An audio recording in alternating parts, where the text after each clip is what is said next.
Hi guys, my name's Rekhi. I'm Director of Innovation at DG, and we are a global independent advertising technology company that caters for both TV and online. Today I'm going to talk to you guys about converged video. Thing is, consumers now are demanding about a new transition where video is shifting. And in fact, it can be quite scary and quite daunting for consumers and marketers to navigate their way through this evolving landscape. But I actually feel, honestly speaking, there is a storm brewing. This whole converged space is about to erupt. The pressure is mounting with all these complexities, new technologies, new aspects of media that we weren't brought up with, that we're beginning to learn as TV and online come together. But the real question I have here is, how will we prepare for this storm? How are we ready? There is an explosion of media coming, and with that comes new delivery systems and new touch points. And it's all around this idea, this word convergence. Suddenly everything will be one, everything will be connected, every piece of media will be digital. And if you think about it, I don't think the revolution will be televised. I don't think so. Do you know why? Because I think it will be social. People that work in the television industry have suddenly realized the impact social is having with TV. Let me show you why. Take the Super Bowl, the biggest media ad spend on the world, biggest media outpouring on the planet. 3.8 million was spent on one TV commercial that lasted 30 seconds long. We delivered 80% of them commercials. But what was really, really interesting this year was that it was 100% in HD. Brands are expecting better quality and better delivery mechanism systems now. But have a look at the social impact. 48 million social interactions while the game was happening. 21 million tweets. And 30% of them tweets were about the TV ad. Not about people talking about football, but about the ad. So if you start thinking about a huge data point, suddenly what you're seeing here is a quality TV ad is driving huge engagement online. And that's a massive shift. And if you think about the average consumer, we spend 2.7 hours a day socializing on our connected devices. That's twice more than we actually spend eating. So the shift is occurring. And I want to touch base on a couple of examples of why connected devices have changed us. Starting with politics. Recently in America, you had this big political campaign, Republicans versus Democrats. And this Republican campaign with Clint Eastwood was $12.6 million. Now, I've never seen a campaign drive so much emotion online. People now on Facebook who were best friends with each other, who found each other after 30 years, suddenly disagreed with each other's opinion. And they were so passionate that they were unfriending each other. I don't agree with you, I'm going to get rid of you, I want nothing to do with you. That's the power now of social networks. And I saw this at the back of a business card. I promise not to unfriend you if you're not annoying. I'd love to have that for a few of my clients as well, I think, and so would most of you. But Thomas previously touched base on a massive consumer shift between the Pope from 2005 to 2013. So I'm not really going to go over it again. But the point that I want to make is this. When you see this massive change and you see how consumers are adopting new technology, is this. As soon as the Pope was announced, 700 videos were uploaded to YouTube. But the big change was this. Do you know how the Pope thanked everyone? He tweeted.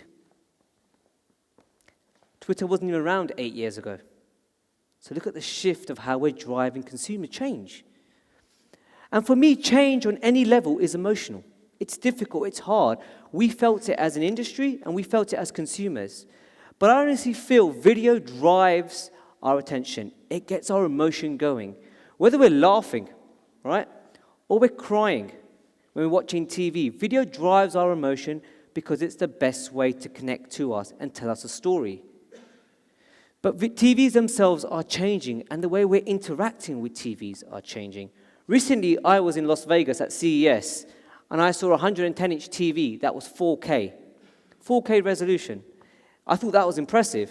I went to the next stand, and I saw 8K. 16 times the resolution of HD today. The consumer shift of quality, of driving innovation is changing. But what I mentioned recently was the way we're interacting with TVs as consumers has changed drastically. And what I mean by that is our TVs have become a lot more interactive. Samsung this year announced SDK4 that was HTML5 enabled. Suddenly, it's not about TV going online, but sometimes online is also going to TV. It's a two-way communication, and it works both ways. But whether we've got a gaming device connected or we're interacting, our social experience has changed. Think about that terminology, mass media, right? Mass media now is giving me a personal experience. And think about active engagement. This kid on the screen is actively engaging with a digital channel, but he's watching TV. Not the way you and I have growing up, but that's his TV now. So you can see where a change is actually happening. And for me, the big change is that video is going into the cloud, right? The way we as consumers are adopting video has changed. Video now is everywhere. Consumers are expecting it on demand at the time of when they want it, at their convenience. It's not about sending signals to satellite and beaming them back down. It's about giving consumers video on their request. So my question is this: what is television? Truly, what is TV now? Because when I go to work, I pull out my most convenient device, which is my mobile phone. To me, I'm streaming live TV content, watching content on demand. That's TV to me. And as soon as I get home, I drop my mobile and continue watching it on my big screen. The idea is this, of continuous play, that we as consumers don't want to miss a moment of our video consumption. And this is a big shift that's actually happening in the next year. Think about it already. If you bookmark a page on a browser, it's already bookmarked on your phone. The same thing is actually happening with video consumption. So TV now is a geography, it's a place, it's a function. It's no longer just a box in the corner of the room. That change has radically gone now. This is quite scary, actually. Not the guy's picture, but the stat I'm about to show. The fact is, we on average, as consumers, watch 5.5 hours of video content a day. 5.5. 4.5 of that is actually on TV. The other hour is streaming. So that means by the time we're 65 years old, we would have watched 14 years worth of video content. That's a massive part of our lives. That's probably more than I've already worked in the industry. So if you think about the change, it's occurring. And I saw this stat, which I thought was really, really interesting. The new broadband population in certain countries prefer PCs over TVs for watching their video content.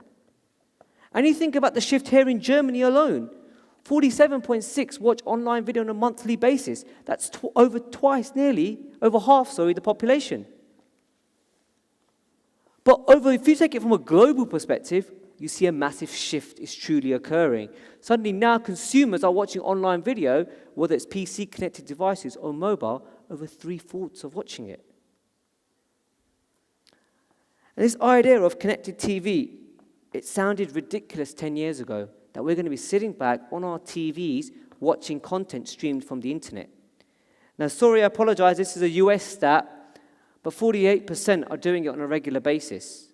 But irrespective of the figures now, what we're noticing is that 87% notice TV ads more online than they do when it's being broadcasted. And what I find really interesting is when you start looking at the shift on the first screen. Okay? Live TV is in slow decline. DVR content is actually increasing because we as consumers can now record our content at our convenience. We live busy lives now. But what is interesting is at the bottom here. DVDs are going down, the sales of discs are going down, and streaming gaming consoles are going up. It's the decline of the disc.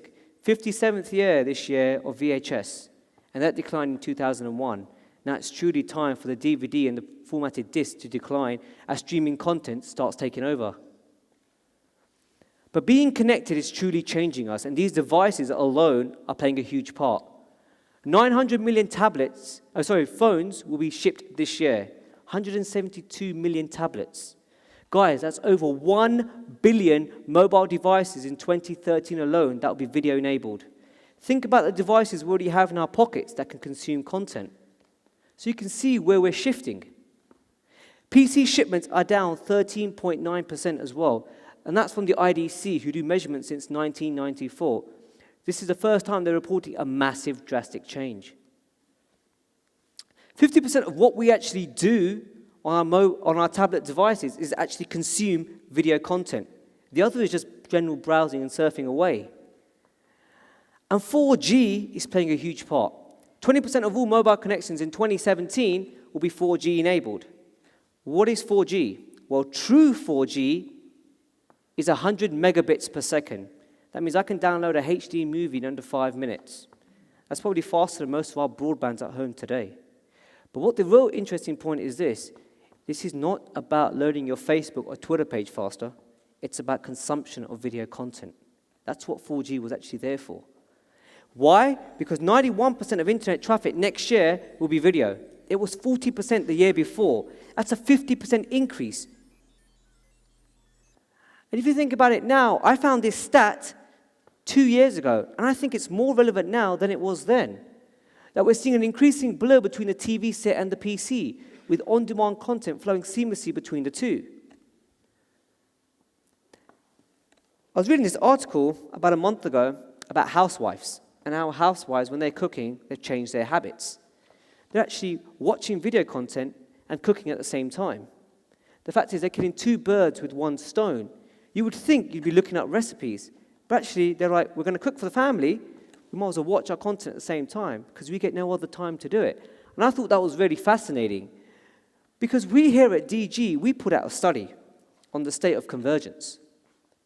And what we found really interesting was that 63% of tablet videos is watched at home. Now you would assume most of us take it while we go to work, on the train, we watch it on the plane, etc.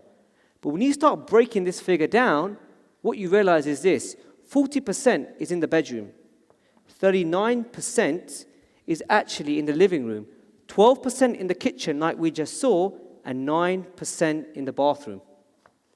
9% in the bathroom, guys. Now I wonder what this guy is doing. I think we've all done it before. I'm definitely not going to be touching his screen, but this is how we are consuming video has truly changed us. And that's why as an industry, we have suddenly shifted to in-stream. Because video advertising continues to attract new ad spending from brands because it generates a greater audience retention than any other ad formats. Basically, all that's saying is video is the best medium to connect to an audience because it tells them a story better than anything else. And you start breaking it down, what you start to notice is this. People in the online world will know about rich media, and that is stagnating. That's truly stagnating off now. But what we're starting to see here is the growth of online video is set to explode and be worth $7.7 billion. Why? Because for the first time, we're seeing true quality of TV. The maturity and the quality of TV assets are coming online, and the engagement is increasing. Let me show you a great example.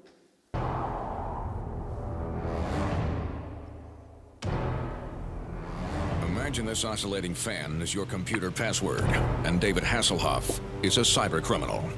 David Hasselhoff does not like your oscillating fan. Oscillating fans muss hair, and no one musses the Hoff's hair. The oscillating fan, not knowing any better, continues to gently oscillate and fan. Now, you have a choice.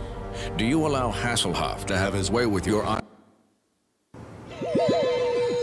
Oh, a pretzel. Ooh.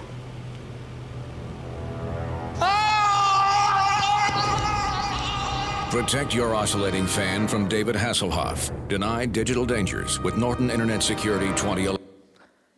I love that one. But what was really interesting now is, suddenly now, this is 4 TV commercials in one ad. That's 2-minute content, probably half the money, if 1/10 of the money. And the engagement is there, the quality is there of VPaid. This is what in-stream is actually doing. And what we're seeing here is with interactive in-stream video, is that there's 10% greater engagement. Click-throughs are even improving. 70% increase in site visits. What that means is consumers are remembering the brand, going back later, going to the search engines and typing that brand in. That's the impact that it's happening. Why? Think about our senses. When you watch TV, you're watching, you're listening. With online now, you're touching. You have that extra sense that comes in, gives you a greater chance of remembering. And you look at the global ad spend here in the economy, I want to quickly touch base on this very lightly. Look at the shift between TV and online in 2006, right? Have a look at it now in 2017. TV is still king, no doubt about it, but the gap between TV and online is narrowing, and we can all see that. So I started thinking this and trying to take this from an agency perspective. And what we realized is that 58% of agencies are now planning TV and video together in one strategy. It's about a one strategy approach. In fact, marketers themselves are shifting to the same idea. And this year in 2013, we're having an extra 20% of marketers go down the same avenue of having a one strategy campaign. Why? Because one of the main reasons is, like I said earlier, the adoption of watching a TV ad online is greater.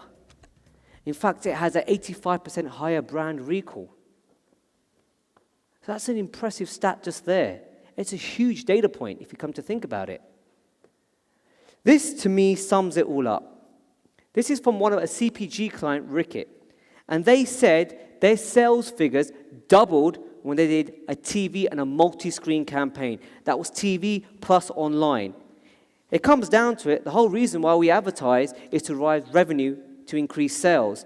You've got a client saying, instead of just doing a TV ad, if I combined it with online, I suddenly saw my figures double in revenue. That's a huge point just there. And that's the power of having TV online in one house. For us here as a company, it was about starting fusing our thinking together. TV and online can no longer be thought as separate entities. They will collide. And when they do collide, we'll have new data touch points that we have to start looking at and starting to understand. Think about this. I saw a product on TV. We all do that. I searched for it online. See if it's any good. I read reviews. Went on Amazon, eBay, looked around. In fact, your own network reviews are better looking at Facebook or looking at Twitter. I visited the shop to see if that product was right for me, if I felt it, if the ergonomics of that product was indeed what it was for me. And what did I do? I ordered it online because I found it for a cheaper price.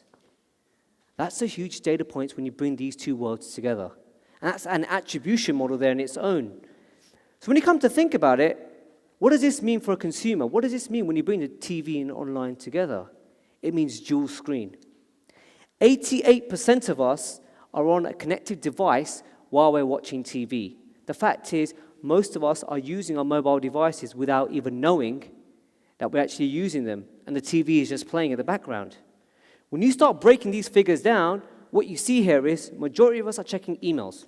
We're taking work home. We live a busy working life. But at the bottom here, 19% are looking at ads related to a TV content. 19%. I'm from the online world, and we deal in figures of 0.1 and 0.2. That is 19% there. Yahoo themselves did a study with Razorfish, and what they said was 25% of consumers go online after seeing a TV ad, and they see that number set to explode as the year goes on. So what I'm truly talking about is this whole idea of second screen. And in fact, 280 million TV apps were downloaded this year. That's a huge number. When you come to think about it, consumers are downloading apps to know extra content about their TV show, maybe about the brand. It gives brands greater opportunities to start reaching out to their consumers. Maybe this is a bit corny, but the idea is dual screen could become the next water cooler. We're having conversations in real time. The biggest thing talked about on social networks is TV, right? So instead of now, consumers are not waiting till tomorrow going to work, they're in fact speaking about it straight away in real time. And this whole idea is automatic content recognition, another acronym our industry loves to throw out, another three-letter word. And what it actually is our TV show, our companion mobile app will automatically recognize what's being played on our TV if it's in a certain environment. So you've got a Ford Mustang car, you get the car straight away on your mobile device. That's the power of bringing TV and online together. And this two-way communication can happen in multiple ways, right? You've got audio, visual, Wi-Fi, Bluetooth, NFC, whatever next the industry throws at us, we will adapt and change and work accordingly. That's why we as a company have started working with Nielsen at a very deep integrated level. Because suddenly now this two-way communication, and when a consumer interacts, you can go from the world of assumed audience measurement to the world of accurate audience measurement. I know actually what you're doing, so therefore that CPM is worth a lot more money and that data is a lot more accurate. And that's the power when you start bringing these two entities together. So I want to quickly move on. I want to show you an example here. It's an example that we did with El Corte Inglés, Spanish retail store. So now you've got this couple here who are browsing on a general site. And while they're watching TV, suddenly you get a Samsung commercial and it comes straight in at a focal point on their website. Straight away. No audio listening is required here. Normally, consumers who are shopping on spoken sites have their information already stored and their details already in place. So why don't we take advantage of that situation? Here's another example. You've got Siemens, you've got a washing machine. Suddenly now it's in a focal point. It's not intrusive, it's there for the consumer to see. They can choose and adopt and integrate if they wish to. And as they do, why don't you give them a 15% off? Drive the incentive, make a purchase happen. I'm not saying someone's going to go and buy the washing machine.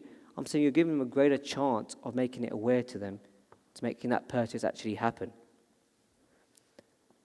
One of the questions I get asked the most is, DVRs are increasing. I don't watch TV ads anymore. What about product placement? If you think about it, most of the shows we watch now are surrounded by product placement. You either have a Nike, you have a Coke, you have an Apple logo somewhere in the TV show. Why don't we take advantage of that and utilize it and push a TV commercial online against that product placement? This is how you do it. You see a Weetabix. You fingerprint that Weetabix. Suddenly it drives an online commercial in real time. As long as the consumer is in a certain environment, you can drive an awareness of a certain brand. That's the power. So I want to sum up now and to finish. And what I think is this. TV and online used to be worlds apart. Now they're coming together. On one side, you've got the maturity and the quality of the TV assets. And on the other side, you've got the dynamics of online and the plethora of data.